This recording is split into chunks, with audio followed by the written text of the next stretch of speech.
Sadgurunath Maharaj Ki Jai, and welcome to Jagadambe Reads Mahabharata 67. As you may remember, Bhima was facing the powerful Baka. But he was not a match for Bhima, who was far his superior. Finally, Bhima took Baka in his arms, put him across his knees, and broke him in two, as an elephant would break a piece of sugar cane. With a terrible cry of pain, Baka fell on the ground dead. Bhima dragged his body by the legs, intent on installing him near the gates of the city. Seeing Baka dead, Baka's companions approached Bhima. He said, "If you promise not to harass the city anymore, I will allow you to go your ways, or else you will suffer the same fate as your friend." They went away from the city, never to come back. Quietly, Bhima left the body of Baka at the gateway of the city and went to the house where they were staying. He returned the empty cart to the Brahmin and asked him not to talk about the real killer of Baka. Then he went and bathed and went to sleep. He had eaten too much food. In the morning, the people of the city were amazed to find the body of Baka at the gateway. They did not know how it happened. They knew whose turn it was to send food to the Rakshasa. That day, they came to the Brahmin and asked how it happened. Already coached by Bhima, the Brahmin said, "Seeing me crying, some gifted person from heaven came and told me that he would carry the food to the monster and kill him too. I did what he asked me to do. He went away and I haven't seen him since." Chapter 31, The Brahmin's Story.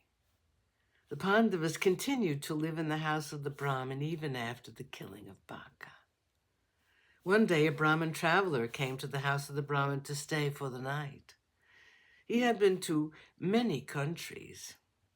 They welcomed him. In the night, when their work was all done, they all crowded round him and asked him to tell them about his wanderings and about the interesting things he'd seen on the way. They had been alone all these days, and the coming of a stranger from another country was a great event for them.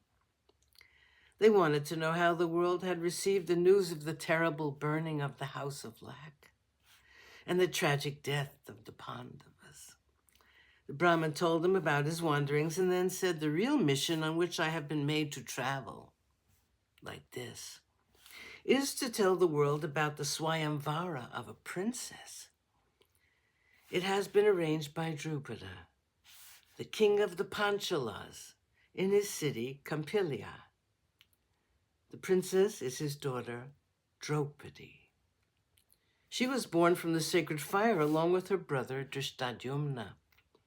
The Pandavas expressed a desire to hear more details about this Swayamvara. The Brahmin said, "There's a very long and interesting story behind the birth of these two, and about this Swayamvara, too. If you are willing to listen, I'm willing to talk." There were two friends called Drona and Drupada, who studied together in the ashram of Bharadwaja. When they were together, Drupada told Drona one day that he would share his kingdom with Drona when he became the king of the Panchalas. The Pandavas knew this story only too well, but for the sake of courtesy and because they did not have the heart to dampen the enthusiasm of the garrulous Brahmin, who seemed to enjoy telling a story, they did not let him know that they knew. He told them all about the Guru Dakshina paid by Arjuna, the greatest of the disciples of Drona. Drupada was amazed and charmed by the prowess of this young man, continued the Brahmin. Indeed, so great was his admiration that he told himself, "There is no one in the world like Arjuna." Also, Drupada's hatred for Drona was born in that moment. The Brahmin paused for breath. The Pandavas sat up. They did not know this part of the story. Sadgurunath Maharaj Ki Jai. Thank you for coming. I hope you come again.